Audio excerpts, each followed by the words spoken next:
kegiatan hari ini kegiatan apa nih dok? Ya, ini kegiatan sebenarnya rutin kita tiap tahun dalam rangka peringatan Hari Rabies Dunia yang jatuhnya tanggal 28 September 2019. Tapi kita kan rutin bulan September itu bulan bakti rabies. Karena ini bukan pelaksanaan kegiatan bulan bakti rabies ini bukan di bulan ini aja. Kita dari bulan Januari sudah kita lakukan. Jadi tiap bulan, tapi di bulan ini kita ada rencana membuatkan kelurahan ini menjadi kelurahan bebas rabies. Jadi ini satu langkah kita untuk memberikan pilot project bagi Kota Palembang. Jadi kita tempatkan di Kelurahan Bukit Sangkal. Oh, jadi fokusnya untuk bulan ini di Bukit Sangkal. Bukit Sangkal. Mungkin tahun ini kita akan fokus di sini untuk pelayanan pasifnya. Kita ada Puskeswan di Gandus, kemudian di klinik-klinik hewan juga dilakukan pelayanan. Jadi bulan ini klinik hewan dengan ada 15 klinik hewan juga melakukan pelayanan rabies gratis. Pelayanannya apa nih? Kalau di sini kita juga melayani pemeriksaan kesehatan, kemudian pemberian obat cacing, kemudian kutu ya. Syaratnya? Selain rabies tidak ada syarat, semua hewan akan kita layani.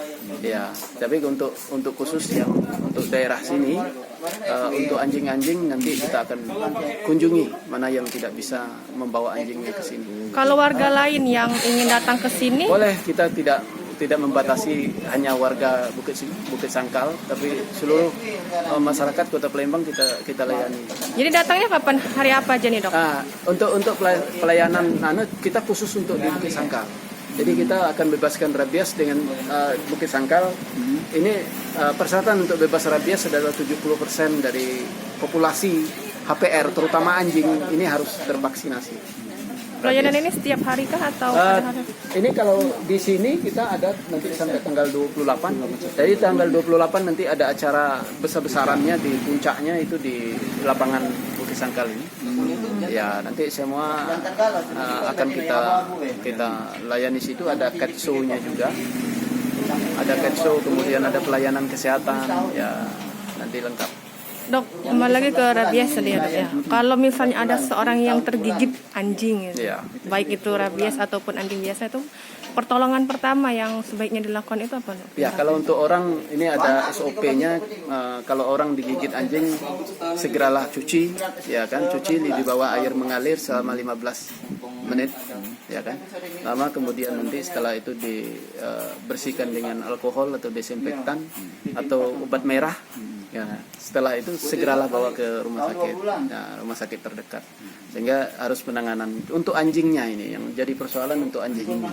Kalau anjingnya itu anjing peliharaan yang menggigit karena tidak ada provokasi, kemudian atau anjing itu sudah tidak mau makan, sudah ketakutan gitu, suka ngumpet di bawah anak, ini perlu dikhawatirkan masalah rabies. Kalau sudah tidak bisa makan, ya, ada keinginan untuk makan tapi dia biasanya berliur. Nah, ini perlu dicurigai dengan masalah rabies. Terus kedua, kalau itu anjing liar datang tiba-tiba menyerang, menggigit apa saja yang bergerak, dan dia akan lari dengan seperti ketakutan. Ini adalah gejala rabies. Nah, bila itu ditemui, anjing itu jangan dibunuh sebenarnya. Tapi kalau tidak bisa ditangkap, ya terpaksa kita bunuh dan laporkan segera ke Dinas Pertanian Ketahanan Kota Palembang. Ya, untuk dilakukan pengecekan lebih lanjut apakah anjing itu terinfeksi rabies atau bukan.